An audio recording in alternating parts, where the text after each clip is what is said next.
Welcome to our deep dive into Robert Greene's influential and often controversial masterpiece, The 48 Laws of Power.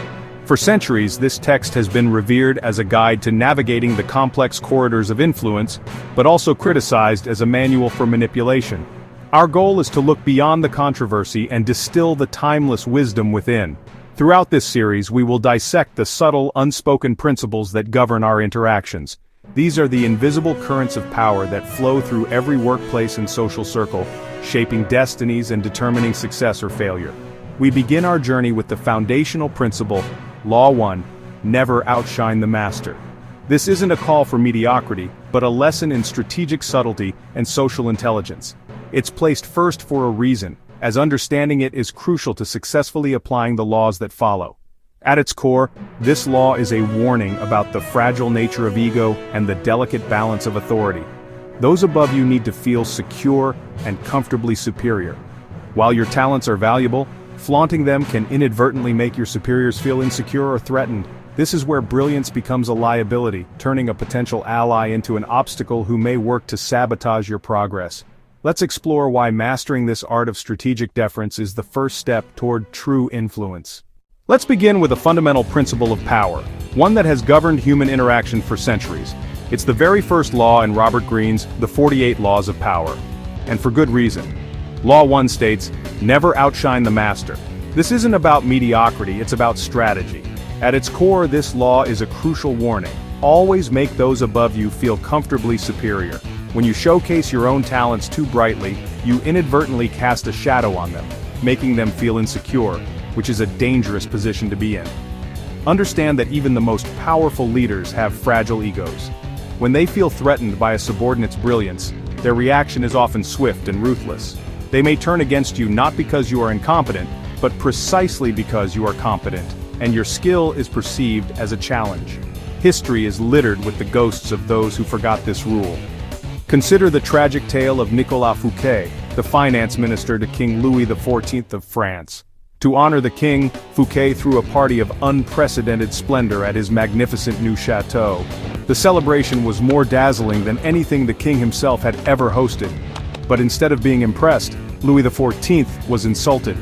He saw Fouquet not as a loyal subject, but as a rival with more taste and charisma. The very next day, the king had Fouquet arrested. He spent the rest of his life in prison. Fouquet's mistake wasn't his talent, it was his tactlessness. The lesson is clear. In your own life, attribute your best ideas to your boss. Publicly praise their wisdom.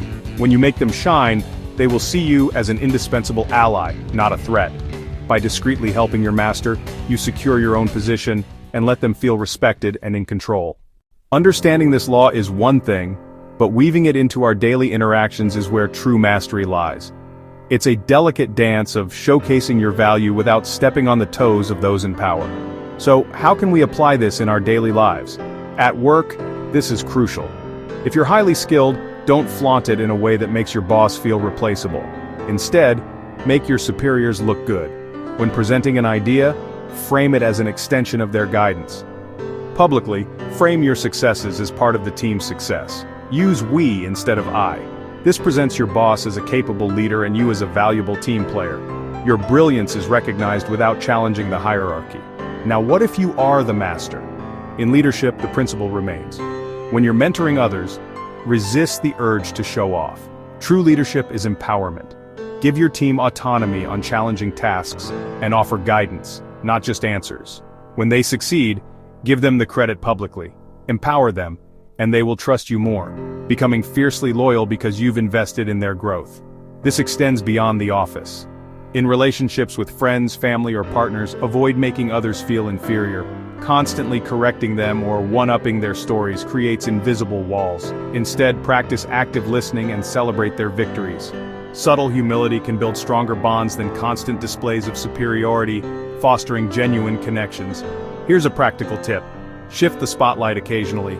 In your next meeting, find a genuine opportunity to compliment a colleague's idea or acknowledge your boss's leadership. Compliment, acknowledge, and defer credit to those above you. When you appear loyal and supportive, your value rises without sparking envy.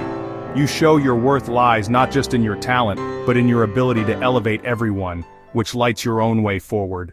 Law 1 reminds us that power isn't only about strength, it's about perception. True mastery lies not in always shining the brightest, but in wisely knowing when to shine and when to step back. So remember, never outshine the master.